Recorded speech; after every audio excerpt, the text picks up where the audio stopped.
చెట్టు వేసి చాలా తప్పు చేశారంటారు.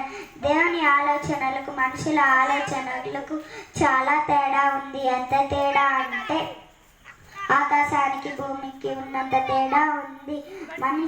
మనిషి జ్ఞానం కన్నా దేవుని జ్ఞానం చాలా గొప్పది.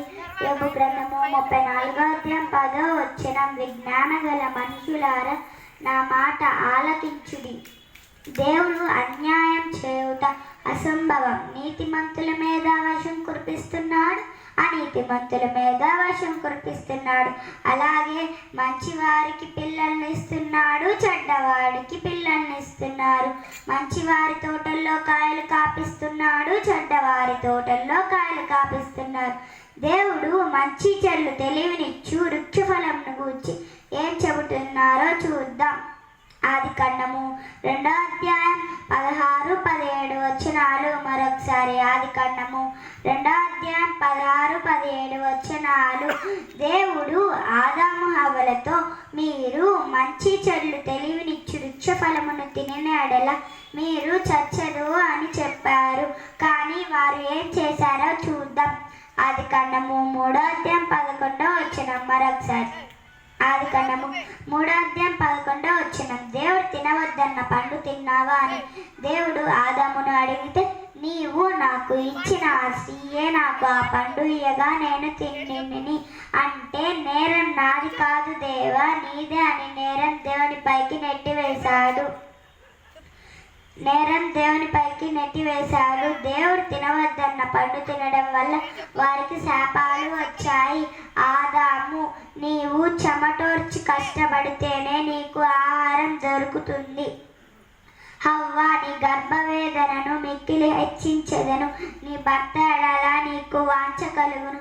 సర్పం, భూజంతువులన్నిట్లో నీవు శాపింపబడిన దానివై కడుపుతో ప్రాకుతూ నీ బ్రతుకు దినములన్నీ మన్ను తిందు అని చెప్పాను.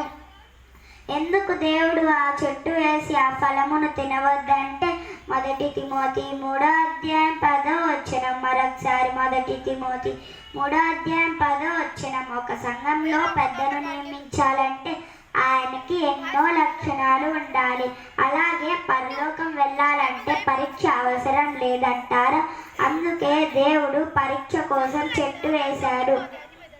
ఉదాహరణకు కరెంటు వైర్లు ఉన్నాయని వెళ్ళి ముట్టుకుంటామా? అగ్గిపెట్టె ఉందని ఇంటికి నిప్పు అంటించుకుంటామా? వాటిని మంచికే ఉపయోగిస్తాం. యోబు గారి గురించి. యోబు గారి దగ్గరకు దేవుడు సాతానును పంపించాడు. ఆయన పంట, పశువుల పద్ద, కన్న బిడ్డలను అందరినీ పోగొట్టుకుంటాడు. చివరికి తన దేహం మొత్తం కురుపులతో నిండిపోతున్న ఆయన యోబు గారు దేవునిని దూషించలేదు. దేవుని పరీక్షలో నెగ్గాడు. మేలు కీడు సమానంగా భావించాడు. అలాగే యోసేపు గారు పాపం చేసే అవకాశం ఉన్నా చేయకుండా పారిపోయాడు. యేసువారి వద్దకు సాతానును వచ్చి శోధించిన దేవునినే గెలిపించాడు. మన శరీరాలు పాపం చేయుటకు ఎల్లప్పుడూ అవకాశం కొరకు ఎదురు చూస్తూ ఉంటాయి.